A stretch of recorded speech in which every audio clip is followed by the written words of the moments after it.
Question number हम लोग आपका 16 लगाते हैं। क्या कहता है, 0.004 माइक्रोफैरड धारिता के समांतर ये सी की वैल्यू दे रखी है बेटा आपकी। समांतर प्लेट संधारित्र को बनाने में कागज के कितने क्षेत्रफल की आवश्यकता होगी, मतलब ए का मान पता करना है। यदि कागज का परावैद्युतांक के का वैल्यू दे रखा है आपको 2.5, मोटाई दे रखी है आपको डी की वैल्यू 0.025 मिलीमीटर हो, एप्सिलॉन नॉट की वैल्यू मतलब निर्वात की वैद्युशीलता होती है, आप जानते हैं बेटा 8.85 गुणा 10⁻12 फैराड प्रति मीटर। कर लेंगे इसको बेटा। तो सारा डाटा मैंने लिख दिया है। संधारित्र की धारिता सी इतना, कागज का परावैद्युतांक के इतना, धारिता के समांतर प्लेट संधारित्र को बनाने में कागज के क्षेत्र की आवश्यकता ए बराबर क्या, कागज की मोटाई डी की वैल्यू आपको दे रखी है, निर्वात की वैद्युशीलता मैंने बताया था आपको, फॉर्मूला हम लोग जानते हैं सी इक्वल के एप्सिलॉन नॉट अपॉन डी, बस वैल्यू रखेंगे।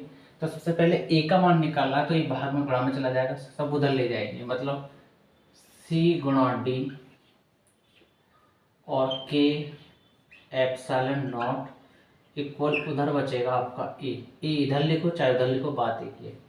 तो ए इक्वल वैल्यू रखेंगे सी की वैल्यू 0.004, और मैं एक चीज़ बता दूं कि 1 माइक्रोफैरड बराबर 10⁻⁻6 फैरड के बराबर होता है। तो माइक्रोफैरड को चेंज कर लेंगे, तो 10⁻⁻6 फैरड गुणा डी की वैल्यू हमको दे रखी है बेटा 0.025 मिलीमीटर, को मीटर में चेंज करने के लिए 1000 का भाग देंगे, 1000 को आप 10⁻3 लिखेंगे, ऊपर ले जाके माइनस हो जाएगी, तो इसलिए हम लोग इसको डायरेक्ट बोलते हैं। यहाँ तक क्लियर बेटा।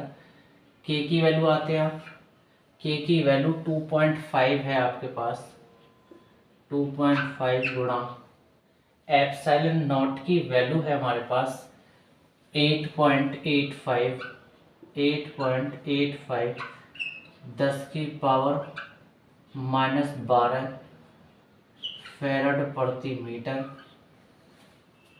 यही तो है बस। अब जो कट फिट होता है उसको कट करते हैं। पॉइंट के पीछे 3 अंक है तो जीरो नीचे लगेंगे 3, क्योंकि पॉइंट जब ऊपर से हटता है तो जीरो नीचे लगते हैं, अगर पॉइंट नीचे से हटता है तो जीरो ऊपर लगती है। पॉइंट के पीछे जितने अंक होते हैं उतनी जीरो लगती है। देखो 1 2 3 तो 3 जीरो, इसलिए पॉइंट के पीछे 3 अंक तो 3 जीरो ये वाली। अब पॉइंट के पीछे 2 अंक तो जीरो ऊपर लगेंगे, क्योंकि पॉइंट नीचे से हट रहा है, और पॉइंट के पीछे 2 अंक इसलिए 2 जीरो, ऐसे इसके पीछे लगेगा बेटा ये जीरो। तो 25 एकम 25, 25 एकम 25। चलो उसके बाद फैरड, फैरड से कैंसिल, यहाँ तक क्लियर बेटा। और एक जीरो ये कैंसिल, ये जीरो इसको कैंसिल, ये जीरो इसको कैंसिल, और आपका 4 एकम 4, और ये कट जाएगा 25, मतलब आप कह सकते हैं कि 1250, तो 250 बार कट जाएगा 4 से ही। चलो उसके बाद ये मीटर आपका ऊपर चला जाएगा, तो ए इक्वल आपका एक बचा, एक में एक की गुणा करोगे 1,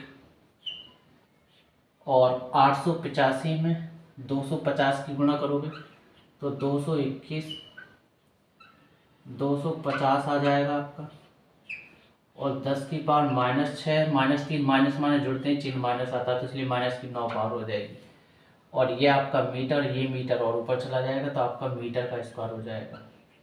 ये 10⁻−12 नीचे से यमराज क्या ले जाएंगे तो ऊपर जाके 10⁻+12 हो जाएगी।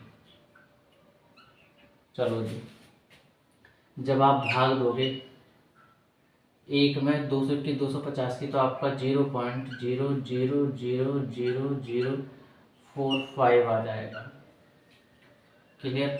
और 10 की पावर प्लस के 12 ज़्यादा, माइनस की 9 कम, जब घटाओगे तो आपकी 3 पावर बचेगी, और यह आपका मीटर स्क्वायर।